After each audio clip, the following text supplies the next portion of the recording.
Oh.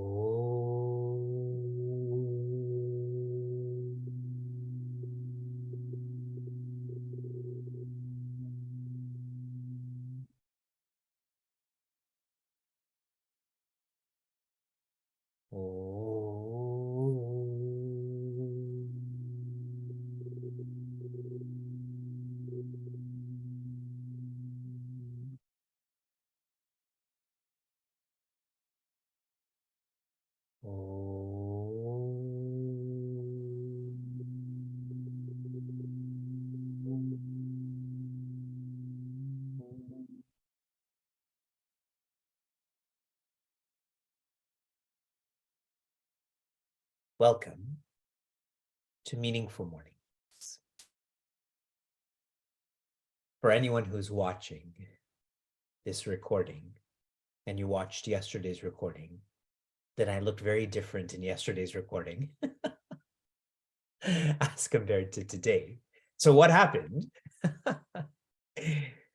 When we had facilitated Meaningful Mornings live for this chapter and for this verse, then the recording was compromised somehow. It was lost or it was broken. So this is a re-recording. Now, I'm sharing this very openly.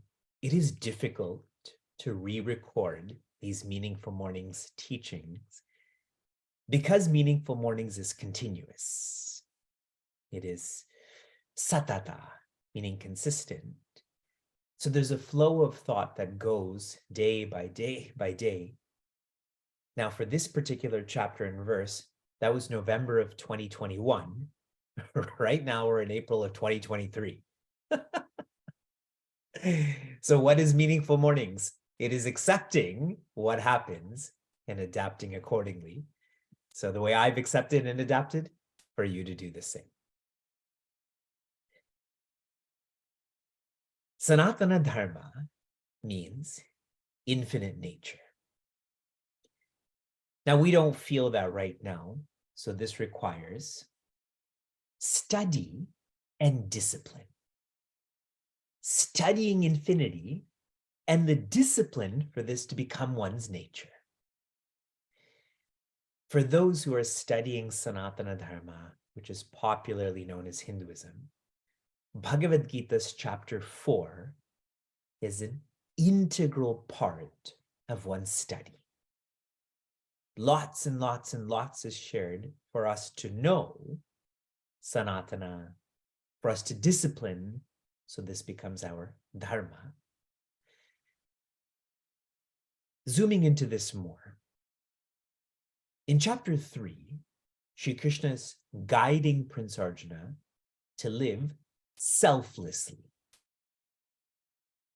He's living selfishly, and so that's why he feels the fear of chapter 1. Shri Krishna shares it's because of selfishness that is stated in chapter 2, and now in chapter 3, to live selflessly. Now, it's not enough to live selflessly. There has to be a process. This has to be systematic. So in this chapter, it is to live selflessly, letting go of the notion of deservership. Deservership. So Shri Krishna is magnifying what selflessness means. In verse 21, he brings up that if one is yata, yata means directed, then what that will pull is nirashi. Nirashi means to be without desire or hope or anxiety. When one is directed, then there's more confidence. So these notions of desire, hope, anxiety, particularly about the future, then that is dissolved. So yata pulls nirashi. Now, as you're acting without the sense of deservership, results will still come. If there's an action, there has to be a reaction. So Shri Krishna shares, tyakta, you will not be concerned with the result that comes. If it's positive, fine. If it's negative, fine. Why? Because you're directed. In the second line, Sri Krishna is sharing, with this right attitude, then you will feel like you're not even acting. The body is acting, but you don't feel like you're acting because you don't feel like you're the body as much. You're living in a deeper level, and that's why Sri Krishna shares, na apnoti kilbishan.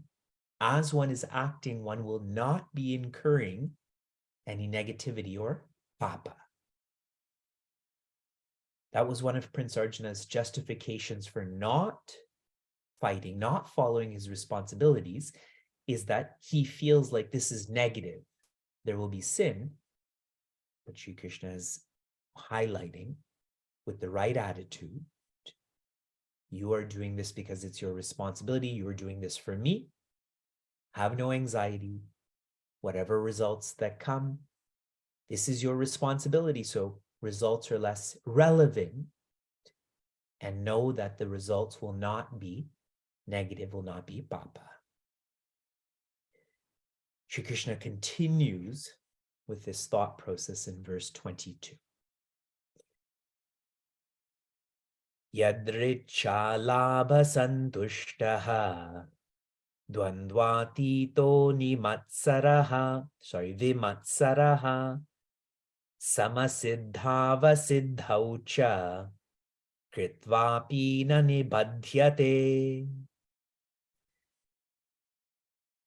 Yadricha labha santushta, the one who's content with whatever one gains. That's the translation. Two reflections here. One is, all that happens to us is custom designed for us. Our Creator is of the nature of love. So all that comes from the Creator, which is creation, that is designed with love, love for us.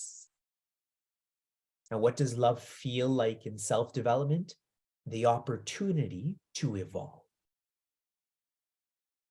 When one is clear about this, then one is content with whatever happens to oneself as an opportunity to evolve. This is not new, this thought. Sri Krishna has already shared this in chapter 2, in verse 32. When he's sharing with Prince Arjuna, he says, Yadrichaya chopapannam, which means, for you, Prince Arjuna, this war, this fight has come naturally, and this is the doorway, the opportunity for heaven. Heaven in a physical way, that your living will be more prosperous, but more so, heaven in a metaphysical way, that your heart will be lighter. Then, vimatsaraha means to be without competition, without envy. Now, the reason for that, if one likes what they do, if they like who they are, they will naturally like what they do, so there's no competition then. Even better is if you love who you are, then you love what you do. Vimatsaraha, there's no comparison, no competition, there's no jealousy, insecurity. And that vimatsaraha, in a more authentic and deep level, is dvandvatita. One doesn't even feel that there's anyone to compete against, to be envious of. So vimatsaraha is the means, dvandvatita is the ends. In the third quarter, the word sama is used. This is one of the most popular words in Bhagavad Gita. You will find in chapter 12, this will come up again and again and again. Siddhau, asiddhau means One is balanced in success and in failure. Now, there's a very fine distinction here between vimatsaraha and sama. Me not comparing myself to you is very much my choice. I can compare myself or not compare myself. It's my attitude, it's my perspective. But here, siddhau, asiddhau, that's less about my content and more about my context. That success and failure in a worldly way are more black and white. You win a game, that's success. You lose a game, that's failure. Correct? So Shri Krishna is sharing, you will be great, not just in your inner world, but in your outer world too. And please remember, how is all of this manifesting? Selflessness magnified into selflessness without deservership.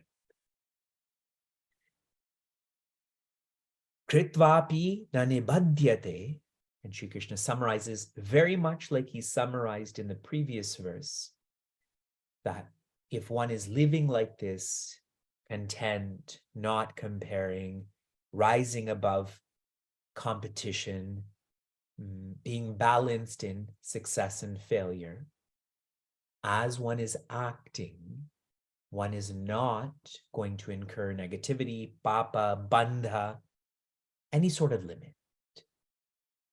So here's my final thought. Often, the world is described as Maya. Maya means that which is illusory and relative and so on. Now, sometimes Maya is described as a dream, that we're dreaming in ways that are causing stress and anxiety and so on. Now, the last time you were dreaming, you wanted to wake up, let's say. But how do you wake up? You wake up through that dream. So let me be more specific. Suppose I'm dreaming and you put a plate of food beside me, then that plate of food is not going to help with my dream hunger. Yes? What I need is to wake up from this dream, a dream lion. That dream lion will wake me up from that dream. So in the same way, if our actions are in Maya, it is the right attitude while we act that will wake us up from Maya. Please reflect on this. From inspiration to application, your recent application was to think about, to reflect on why you cook and eat. Why you cook and eat. And my observation towards this is, one can cook and eat as an escape, like they're going to try to find pleasure through this, or one can cook and eat as energy, that this is a means to the ends, that this is not the ends. Acharya Shankara shares this very strongly in his teachings in Sadhana Panchaka. And your application for this morning is readjust your relationship with cooking and eating. Make it less about the ends, make it more about the means. You've reflected on this, now implement this. Shanti, Shanti, Shantihi. Be safe, be sound, be serene, be joy.